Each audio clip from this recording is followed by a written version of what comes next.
Hey bitches, welcome to my channel. My name is Willow, and today I'm going to be doing one of my favorite activities, which is distinguishing whether or not I think people are assholes. I'm going to be reading some posts from the Reddit forum, Am I the Asshole? And deciding if the person is in fact the asshole. Let's get started. Am I the asshole for paying for my dog's surgery, but not my mother's? I, 23 female, was raised by two parents who believe that being a parent ends once the child turns 18. First red flag right there. Why do people have children if they think their responsibility ends just when they become an adult? You're a parent for life.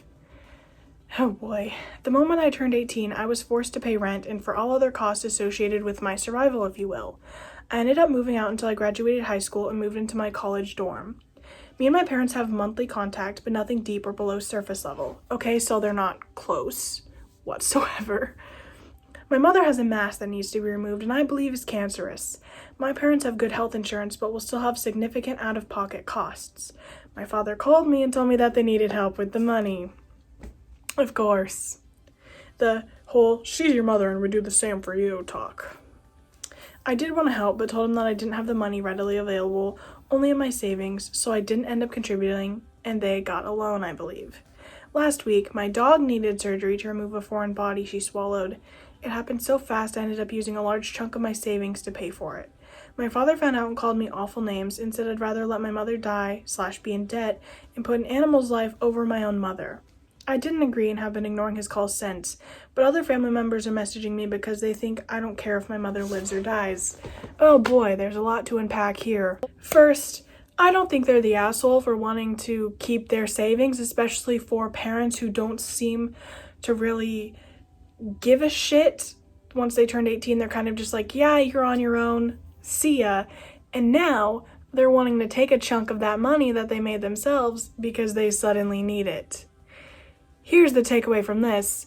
Don't be an asshole parent and your kids won't resent you and maybe they'll be more willing to help you when the time comes that you need help. Now, obviously, if this was a life or death situation and they desperately needed money, break a little bit of your savings. Don't let your mom die because of that. As it seems, they got a loan and everything ended up working splendidly. And as for the dog situation, that truly is unfortunate. It is a little weird that, they ended up using all their savings for that, but what else were they supposed to do? It was their dog. No one's gonna give them a loan for their dog. It was an emergency. I don't think they're the asshole. I don't think you automatically owe your parents things just because you're their kid. I think it should be because they care about each other and want to help, not because daddy dearest is like, we need some money now that you're grown and on your own. Next story. Am I the asshole for not fixing my dad's shirt? I, 16 female, picked up sewing as a hobby in late 2021. I started because getting dressmakers to hem my clothing was becoming expensive. I also wanted to add pockets into any dresses I owned because we need pockets. My dad, 45, said I'd lose interest in a week and move on to another hobby, and that it was a useless hobby anyway, and he wouldn't help me fund it. Oh boy! Another parent who's just an asshole. When he said this, I told him, you'll regret that when you need something needing fixed. Something that needs fixing. Since I started sewing, I've hemmed nearly all my clothes to be the right length, have fixed rips, tears, and popped off buttons on mine and my friends' clothing, as well as adding pockets and even making some dresses and skirts myself. Yesterday, my dad asked if I could mend a tear in one of his work shirts. I nearly agreed, willing to set aside the other projects I had, but then stopped and told him, I thought you said it was useless. Go to a dressmaker or something. Beautiful. He said a dressmaker was too expensive, and I said that's exactly why I learned to sew, and maybe he should just do that. He told me I was being petty and refuses to talk to me. I offered to put it in with the other things I needed to do, but he told me I was still being petty and I should just fix it because it's a little tear. I need to sew the arm inside of the shirt because he caught it on something and it ripped. Am I being too petty for not mending the shirt? No, absolutely not. If someone's gonna call your hobby that's actually beneficial stupid and useless, you shouldn't prioritize them and take care of them with what they need. Now that the hobby's going well and he sees it wasn't useless, now he's trying to get some use out of it. But no, put that man in his place. Put it in with the other stuff. Do it last. Let him go to a dressmaker. Be as petty as you want, honestly. Some people just deserve it that way. Stop. Am I the asshole for letting my daughter shop in the boys section? Oh boy. One of the biggest problems I hate about going to stores is the fact that people desperately want to label things by gender. Why the fuck does it matter what clothing goes on what body? I don't care if you have a penis, a vagina. You can wear whatever the fuck you want to wear, regardless of what you identify as. I love clothing from both ends of the spectrum. I love a good dress. They're pretty and fun, and I love a good skirt, but I absolutely love the men's Adidas pants and shorts and graphic tees. It literally doesn't matter. I have 2 teenage daughters with my wife. My one daughter, Lily, is very much a tomboy and loves to wear sweatshirts and gym pants. Fair enough, they're comfortable. My other daughter, Kayla, is more into makeup and wears skirts and dresses. Lily loves to play sports. She's on the basketball team at school. My wife prefers taking Kayla out to shop as they have the same clothing taste. Lily's birthday is approaching quickly, and I took her out for a shopping spree where she can pick out whatever she wants. She told me that she didn't like any of the clothing in the women's section, and I asked if she wanted to check the boys instead. Oh boy. We found a few shorts, t-shirts, sweatshirts, and a nice winter jacket. She wanted to show her mom and sister what she bought. The moment my wife laid eyes on all the clothing, she shakes her head and says, "No, your dad should know better. I'll take you out and pick out new clothes." My daughter starts crying and runs to her room. My wife is upset with me for not talking with her first about the clothing. Am I the asshole for letting my daughter shop in the boys' clothing section? What did the mom expect in this situation? Hey honey, I'm out shopping with Lily. She didn't like any of the clothing in the girls section. She wants to look at the boys. Absolutely not. I will not have a daughter of mine be seen in boys' clothing. Why are people so stuck in their toxic masculinity and femininity that they refuse to allow things like that? It's the girl's birthday, for fuck's sake. Just let her wear her fucking sweatshirts and shorts and winter jacket. They're all stuff she needs. I don't get why it matters, and the pockets are usually better in that clothing anyways. What is actually wrong with people? I think the wife is the asshole in this situation for getting that mad over clothing that her daughter chooses to wear. Am I the asshole for asking my husband why he was here and telling him he should go back after he flew home to visit me while I was in the hospital? No need to worry, I just think I heard a ghost. I recently fainted while with my in-laws. I told them I was okay after I woke up, but my father-in-law insisted I let them take me to the hospital to make sure I and the baby, 6 months pregnant, were fine. I went. Things ended up being fine, but I had to stay in the hospital overnight. Okay, I can tell what type of person this is. My mother-in-law called my husband, who was out of the country, and told him even though I asked her not to, since I didn't want to disturb him while he was working, since he hates that. I didn't expect him to come home since he's the type of person who enjoys working long hours and is married to his business more than he is to me. Okay, sounds like there's some issues in this relationship, and maybe you shouldn't have gotten married and are carrying his baby, assuming that it is his.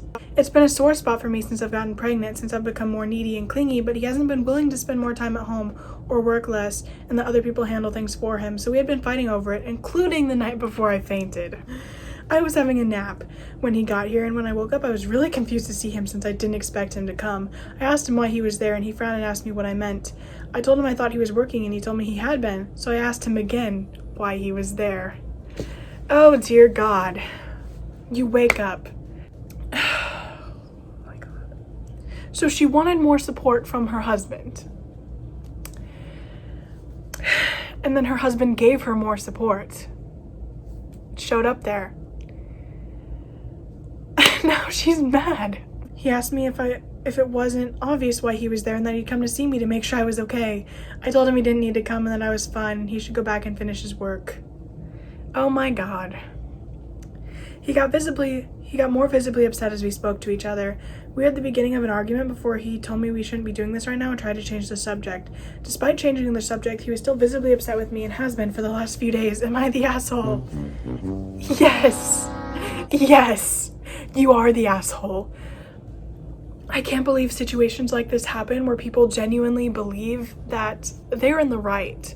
You're gonna be a petty bitch because your husband is doing exactly what you've been wanting him to do? It seems to me like they were being petty in the first place, being like, don't call him. Don't call him. Don't call me. Don't come by my house. We're done. Frankly, I think you should go somewhere else. I think you should get a divorce while you're at it, because obviously things aren't working and you're not willing to let them work. Just swallow your pride, honey. You are the asshole. And you're pregnant now. Like, you think you'd want him to be more concerned, but no. You don't want things to change. Some people, I think, like being the victim. But in this case, he was trying to change. He was trying to be there for you. You didn't let him. Drop the victim complex. You don't get to pull out the victim card now. He did what he wanted. In what circumstance would he be the asshole for coming home to his pregnant wife who was in the hospital? Am I the asshole for not wanting to be a chef? I'm not great with cooking and never have been or want to. I didn't do any cooking as a child and never learned to do it growing up. I moved in to live with my boyfriend last summer and he mostly does the cooking apart from when we eat out. He has, since we moved in together, been trying to get me to do more cooking and tried to teach me, and I have no interest in learning it, and cooking isn't pleasant as an experience to me. He isn't a good teacher and he doesn't make it fun, so I don't see why he keeps wanting me to do it again and again. It doesn't seem exciting to me, just a time waster. Okay, here's what I think. I don't think you have to love every activity, but I also don't think it's fair that the boyfriend should have to do every single thing in regards to cooking. I assume he just wants the partner in this situation to contribute a little bit, even if it's just cooking basic things, hence him trying to teach them how to cook. I've spoken to my boyfriend and said that the experience of cooking isn't a pleasant one and I would rather just not be good at cooking, but he doesn't think it's possible and will not give up no matter what I say. I have no choice but to be an asshole. Oh God. You know when they say that means they are the asshole. I have no choice but to be an asshole, but doesn't make me an asshole if he forces me to choose the asshole route by not listening. I have had no choice but to be deliberately frustrating to try and teach and make it less interesting to him. And whenever he asks me to buy ingredients to teach, I forget them or get slightly wrong. Like instead of mushrooms, I get brown mushrooms. I've also added lots of extra salt to foods and overflew pans of water and added mayonnaise to different things. This is very frustrating to my boyfriend because he can't teach me the recipes he wants to and he might lose interest. I think maybe this makes me an asshole, but is it still the asshole if I try not being and it shortens the issue? Oh my God. First of all, this is another circumstance of you two should not be together at all. Are you a fucking child purposely messing up things? I think you're not letting yourself enjoy it. And it's okay to not be good at cooking. It's okay for it to not be your favorite thing. Maybe try a more serious chat like, hey, this really isn't for me. I would appreciate if I just, But also, it's the boyfriend's passion. He clearly seems to like cooking, and maybe he just doesn't want this other person to mooch off of him while he does all the cooking in the household. And I don't think it's a bad thing for the other person to try and teach them how to cook. And I don't think it's necessarily being an asshole to not want to cook or not find joy in that. But you are the asshole for deliberately ruining things they're trying to teach you and being super petty about it. If it's that big of an issue, you should not be in a relationship. I'm sorry. And if you're saying I have no choice but to be the asshole, that definitely makes you a huge one. Am I the asshole for getting a coworker fired because she didn't get me a Christmas present? I, 19 male, work in a small office. In November, a few of my coworkers organized a Secret Santa gift exchange for Christmas. It was optional, but most people still joined in, so I did too. Though I do not celebrate Christmas, I'm an ex-Christian, but I still celebrate the holiday season and thought it would be fun. One of the people who organized it is a woman I'll call Jen, 50 female. She's a devout Christian. I know because she has a lot of religious items on her desk and she's always saying religious stuff and talking about church. Soon after we all picked names for Secret Santa, she approached me and said that she was glad I joined in because it's nice to see young people getting involved with the spirit of Christmas. Then she asked if I would be going to Mass for Christmas, and I said no. She asked why, and I told her that I'm actually ex-Christian, so I don't go to church. I don't think I was rude about it, but she started acting weird and said that I shouldn't have joined as Secret Santa because I was profiting off other people's generosity in the celebration of Christ's birth. Isn't that all Christmas is these days? All these Christian parents getting their kids super expensive gifts from Santa Claus. Like, Christmas seems to be like a huge thing like that, where we literally convince children that this made-up man is giving them lots and lots of presents. I've seen it. I didn't know what to say, so I said that I'd be getting someone a gift too, of course, and I couldn't back out now because then one person wouldn't get anything. She said she would pray for me, and we left. We didn't really interact after that. A few days before Christmas, we were all supposed to exchange our gifts. I gave the person I picked their gift, and then I was waiting to receive mine. I didn't know who picked me, of course, but eventually it seemed like everyone had gotten their gifts except me. Then Jen came over and said that she was the one who picked my name, but since I didn't believe in Christmas, there was no reason for her to give me a gift in celebration of it. I was honestly shocked, but she left before I could say anything. It didn't bother me a bit, but I decided to let it... It did bother me a bit, but I decided to let it go because I didn't want any drama. Later, I was talking to another coworker, 22 female. She asked me what I got, so I told her what happened with Jen. She said I should tell our supervisor about it because Jen had said similar things to a coworker of ours who's Muslim. I told her I didn't want to make a big deal out of the Secret Santa thing, and I thought we left it at that. But after the holidays, our supervisor, Mark, 50-year-old man, called me into his office and asked me about what happened with Jen during the gift exchange. I didn't want to lie to a supervisor, so I told him what she said, but also that it wasn't a big deal to me. It was just a present. He thanked me and said not to worry about it, but this was connected to a greater trend in Jen's behavior and that he would have to take action. Yesterday, I noticed Jen's desk was cleared out, and I asked Amy about it, and she said Jen had been fired. I felt bad because I didn't care about getting a present that much, and I don't think it's something that warrants getting someone fired. I told my friend Sam about it, and he said I shouldn't have told Mark what Jen said because it was a dumb disagreement between us. So I don't know, am I the asshole? I don't think you're the asshole for being honest to your supervisor when he asked about it. And obviously the problem was bigger than just this little thing. It was a compilation of Jen's behavior towards other people.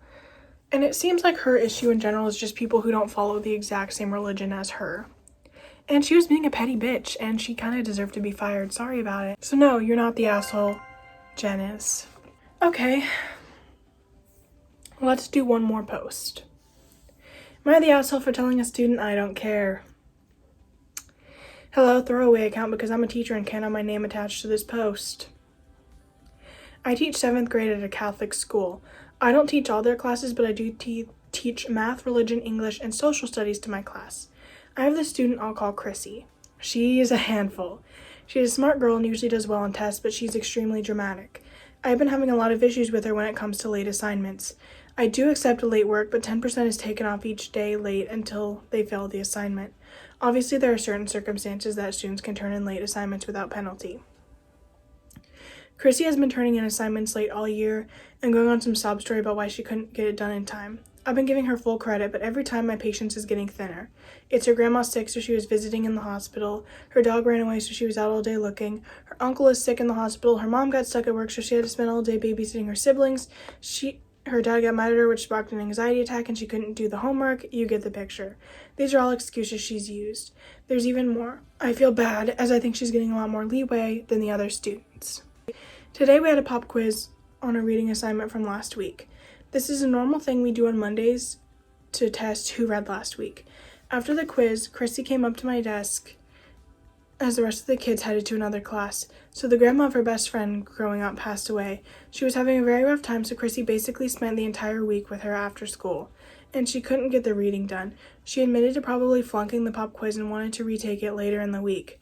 I looked at Chrissy's side and said, Chrissy, I don't care. You do this all the time. It's not fair to the other students. You have to find a way to get your work done. The excuses are not going to work anymore.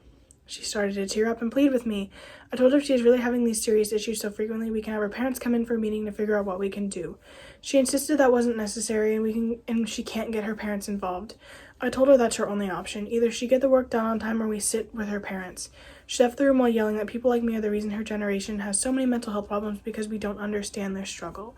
Am I the asshole for how I handled this? I really think I did the best I could. Okay, so I have mixed feelings about this because I can genuinely understand both sides to this to an extent. There are definitely some people in this world who create problems where problems don't exist as an excuse to get out of doing their own work or responsibilities. I worked with someone at my job who had excuse after excuse. She screamed at everybody. She was a nightmare to work with, and she always had some sob story or an excuse as to why she was a shitty person, and that's not okay. And I genuinely don't think it's fair to the other students to constantly give the same person leeways when they don't get the same leeways. However, I also understand that some people just genuinely have difficult lives with circumstances they can't control. Maybe they have some issues regarding their parents, which is why they don't want their parents to get involved in this scenario. And I don't think the teacher should have straight up said, "I don't care."